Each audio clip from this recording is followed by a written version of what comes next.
നമസ്കാരം. 9 വർഷങ്ങൾക്ക് മുൻപ് ഒരമ്മയുടെയും 12 പെൺമക്കളുടെയും ജീവിതകഥ നമ്മളെല്ലാവരും അറിഞ്ഞിരുന്നു. ആദ്യമായിട്ടാണ് ആ അമ്മയുടെയും മക്കളുടെയും ജീവിതം പുറം ലോകം അറിയുന്നത്. ആരായിരുന്നു ആ അമ്മ? എങ്ങനെയാണ് അവർ 12 പെൺമക്കളുടെ അമ്മയായത്? അതറിയും മുൻപ് നമുക്ക് തമിഴ്നാട്ടിലെ ഉസലംപെട്ടിയിലേക്കൊന്ന് പോയി വരാം. പതിറ്റാണ്ടുകളായി വാർത്തകളാൽ കുപ്രസിദ്ധി നേടിയ സ്ഥലമാണ് ഉസലംപെട്ടി.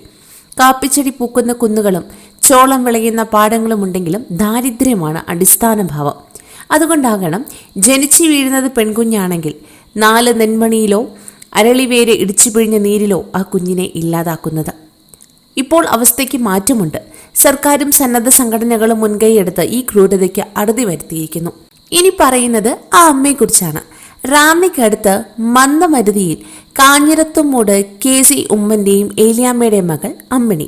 15-ാം വയസ്സിൽ മാരക രോഗം ബാധിച്ച് മരണത്തിന് അരികിലേക്ക് പോയ അമ്മിണി ജീവിതത്തിലേക്ക് മടങ്ങി വന്നപ്പോൾ ഒരു തീരുമാനമെടുത്തു. ഇനിയുള്ള ജീവിതം ദൈവത്തിന് സമർപ്പിക്കുന്നു.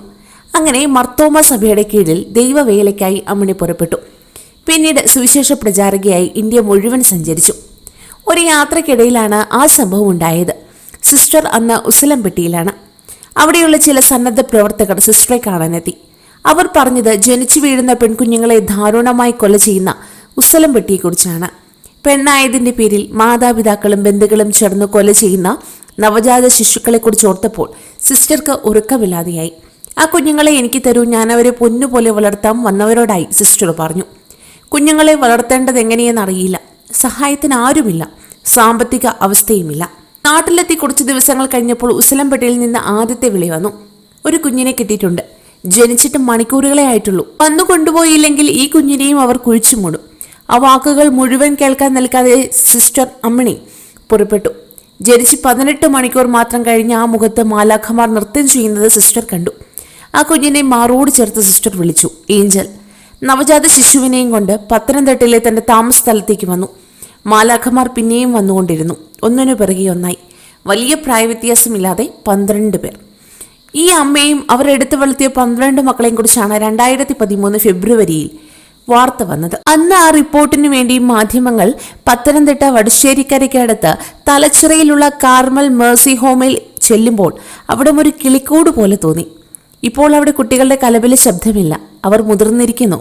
കൗമാരം കടന്നവരും വിവാഹിതരുമായി ഇരിക്കുന്നു. അമ്മിണി സിസ്റ്റർക്ക് മാത്രം വ്യത്യാസമൊന്നുമില്ല. പെൺമക്കളുടെ അമ്മയായി പിന്നെ അമ്മൂമ്മയായി അവർ ചിരിച്ചു. എനിക്കിപ്പോൾ 68 വയസ്സായി. ഇനി 9 പേരെ കല്യാണം കഴിപ്പിച്ചയക്കണം. ഞാനല്ലാതെ എൻ്റെ കുഞ്ഞുങ്ങൾക്ക് വേറെ ആരുമില്ല. കണ്ണടയും മുൻപ് ഇവരെ ഓരോരോ കൈകളിൽ ഏൽപ്പിക്കണം. അതുവരെയെങ്കിലും ദൈവം എനിക്ക് ആയുസ് തരുമെന്നാണ് വിശ്വാസം. ഇതുവരെ 3 പേരെ കല്യാണം കഴിപ്പിച്ചതും നല്ല നിലയിൽ തന്നെ.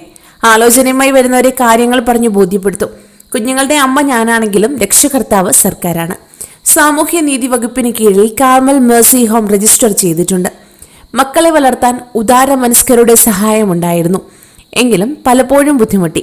5 മക്കൾ BSc നഴ്സിംഗ് കഴിയാറായി. ഒരാൾ MSc പഠിക്കുന്നു, ഒരാൾ TTCക്ക്, മറ്റൊരാൾ അനിമേഷൻ കോഴ്സിന്. 3 പേരുടെ വിവാഹം കഴിഞ്ഞു. BCom കഴിഞ്ഞ ഒരാൾ ബംഗളൂരുവിൽ ജോലി ചെയ്യുന്നു. BSc നഴ്സിംഗിന് പഠിക്കുന്ന 5 പേരിൽ 4 പേരും വിദ്യാഭ്യാസ വായ്പ എടുത്താണ് പഠിക്കുന്നത്. സലോമിക്ക് മാത്രം ലോൺ കിട്ടിയില്ല. ഒരു വീട്ടിൽ നിന്ന് 5 പേർക്ക് എങ്ങനെ ലോൺ കൊടുക്കും എന്നാണ് ബാങ്കുകാർ ചോദിക്കുന്നത്. ദൈവകൃപയാൽ മക്കളെ നന്നായി പഠിപ്പിക്കാൻ കഴിഞ്ഞു. നാളെ ഞാനില്ലെങ്കിലും അവർ ജോലി ചെയ്ത് ജീവിച്ചുകൊള്ളും. ഏത് നിലയിലെത്തിയാലും സഹോദരങ്ങളാണെന്ന കാര്യം മറക്കരുതെന്ന് മക്കളോട് പറയാറുണ്ട്. എല്ലാ മക്കളെയും ഇവിടെ ഒരുമിച്ച് കിട്ടിയത് കൊറോണ കാലത്താണ്. അത് കഴിഞ്ഞപ്പോൾ എല്ലാവരും തിരികെ പോയി. ഹോസ്റ്റലിൽ നിന്നാണ് എല്ലാവരും പഠിക്കുന്നത്. അതാണ് കൂടുതൽ സുരക്ഷിതത്വം. ഇപ്പോഴത്തെ കാലത്ത് യാത്ര കൊടുക്കണമെന്ന് മക്കളോട് ഞാൻ പറയാറുണ്ട്. അമ്മ കരുതലോട് സിസ്റ്റർ പറയുന്നു. അച്ഛനും അമ്മയും ഉണ്ടായിരുന്നെങ്കിൽ ഞങ്ങൾക്ക് ഈ ഗതി വരുമായിരുന്നോ എന്ന് എൻ്റെ മക്കൾക്ക് ഒരിക്കലും തോന്നാൻ പാടില്ല. ഞാൻ ദൈവത്തോടാണ് ദാനം ചോദിക്കുന്നത്. ദൈവത്തിന്റെ ദാനത്തിന് കണക്കില്ല, മനുഷ്യന്റെ ദാനത്തിന് കണക്കുണ്ട്. ദൈവത്തെ പോലെ ചില മനുഷ്യർ ദാനം നൽകാറുണ്ട്. സിസ്റ്റർക്ക് ആദ്യം കിട്ടിയ കുഞ്ഞാണ് ഏഞ്ചൽ. അവളിപ്പോൾ തിരുവനന്തപുരത്ത് മാർ ഇവാനിയസ് കോളേജിൽ പഠിക്കുന്നു. സിസ്റ്ററോട് ഏറ്റവും അടുപ്പവും അവൾക്ക് തന്നെ. ഒരു ദിവസം ഏഞ്ചൽ അമ്മയോട് പറഞ്ഞു, അമ്മ, എനിക്കൊരു ആഗ്രഹമുണ്ട്. സിവിൽ സർവീസ് പരീക്ഷ എഴുതണം. നിനക്ക് അങ്ങനെ ഒരു ആഗ്രഹമുണ്ടെങ്കിൽ നീ പരീക്ഷ എഴുതണം. എന്താ മോളുടെ ഉദ്ദേശം? സമൂഹത്തിന് വേണ്ടി എന്തെങ്കിലുമൊക്കെ ചെയ്യണമെന്നുണ്ടമേ. അമ്മ ഒന്നും മിണ്ടിയില്ല.